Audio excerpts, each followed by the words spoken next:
Hi, we're out here February 20th. Um, my brother-in-law, we actually found a reverse osmosis system, and I guess as all things go, it's never like your next door neighbor, right? So we're in Wisconsin, found it in Vermont.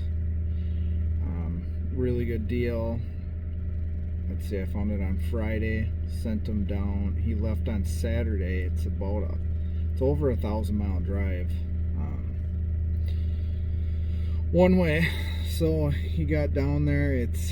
So he left on Saturday. He's coming back. It's Monday night at about 11 o'clock. I think he stopped one time and slept for 6 hours. So he's probably pretty tired at this time. So we're gonna run down to the farm, help him unload it. And I guess this is kind of the beginning of our cooking maple syrup journey. So it's been about 5-6 years of tapping trees.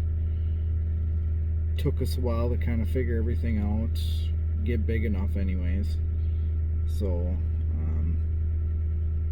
I guess with everything maple syrup, it always got to go to the bigger and better thing. So now we're gonna get into the cooking part, and I hope to document it and bring you along for this journey.